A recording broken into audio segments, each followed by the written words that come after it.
ఈ నెల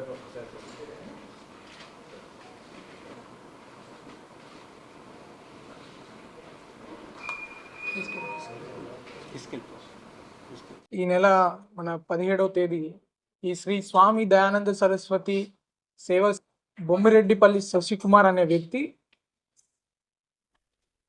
వాళ్ళ భార్య తర్వాత ఇంకొక లావణ్య అనే ఆమె సహాయ సహకారాలతోటి ఈ మైనర్ బాలికల్ని ఆ హాస్టల్లో ఉన్న వాళ్ళని ఒక లావణ్య అనే ఆమె కేర్ టేకర్గా ఉండటంతో దాన్ని ఆసరాగా తీసుకొని అక్కడ కొంచెం సంచరిస్తూ అక్కడున్న ఆడపిల్లల మీద కొంచెం అసహ్యంగా ప్రవర్తించడం జరిగింది. అదే కాకుండా ఒక మైనర్ బాలికని ఈ ఫోటో షూట్లు నేర్పిస్తామన్న నెపంతో ఈ లావణ్య బైక్ మీద తీసుకెళ్ళి ఇతనికి కారులో మళ్ళీ అప్పగించి ఆ అమ్మాయిని కూడా ఈ బాపట్ల దగ్గరికి తీసుకెళ్ళి కొంచెం అత్యాచారం చేసినట్లు మన ఇన్వెస్టిగేషన్లో కూడా వచ్చింది. అదే కాకుండా మల్టిపుల్ గర్ల్స్ మీద కూడా ఇతను అసభ్యకరంగా ప్రవర్తించినట్లు, ఇది వాళ్ళు రెసిస్ట్ చేస్తున్నప్పుడు కూడా వాళ్ళని కొంచెం ఫిజికల్గా కొట్టినట్లు కూడా మనకి ఆధారాలు దొరికాయి.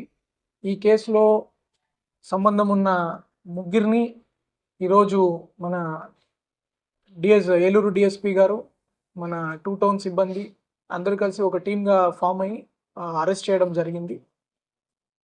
ఈ సందర్భంగా మరియు ఇంకా ఎక్కువ ఎవరెవరు ఆ పిల్లలు ఉన్నారో వాళ్ళందరినీ కూడా విచారణ చేయడం జరుగుతుంది. సెన్సిటివ్ ఇష్యూ కాబట్టి వాళ్ళకి ఇబ్బంది లేకుండా, వాళ్ళ పేర్లు బయటికి రాకుండా, వాళ్ళ ప్రైవసీని దృష్టిలో పెట్టుకొని ఈ విచారణ అనేది జరుగుతుంది. అట్ ద సేమ్ టైం అతని మీద పూర్తి ఆధారాలు కూడా సేకరించడం జరుగుతుంది. ఖచ్చితంగా అతనికి పూర్తి శిక్ష పడేటట్లు and will try to get the maximum penalty that is possible, and for that my team also will work accordingly. ఇలాంటి ఏవేవి సంస్థలు ఉన్నాయి అన్నిటి మీద కూడా పోలీస్ కూడా ప్రత్యేకంగా నిఘా పెట్టడం జరుగుతుంది. కలెక్టర్ గారి దృష్టిలో కూడా we have formed some joint teams and will inspect all such places. వీటన్నిటి మీద ఇట్లాంటి ఎవరైనా యాక్టివిటీస్ జరుగుతుంటే వాళ్ళందరి మీద చర్యలు కూడా గట్టిగా ఉంటాయి. మనం రీసెంట్గా కూడా చూసాం ఇట్లాంటి కేసెస్ ఎక్కడెక్కడ మనకి రిపోర్ట్ అయినా within days and some times within hours also they were arrested immediately. వాళ్ళందరి మీద కూడా ఛార్జ్ షీట్లు త్వరగా వేయడం జరుగుతుంది. వాళ్ళందరికీ కూడా శిక్ష పడేటట్లు ఫాస్ట్ ట్రాక్లో ఈ కేసెస్ అన్నిటిని మనము ప్రయారిటీలో తీసుకెళ్ళి will finalize these cases. Thank you.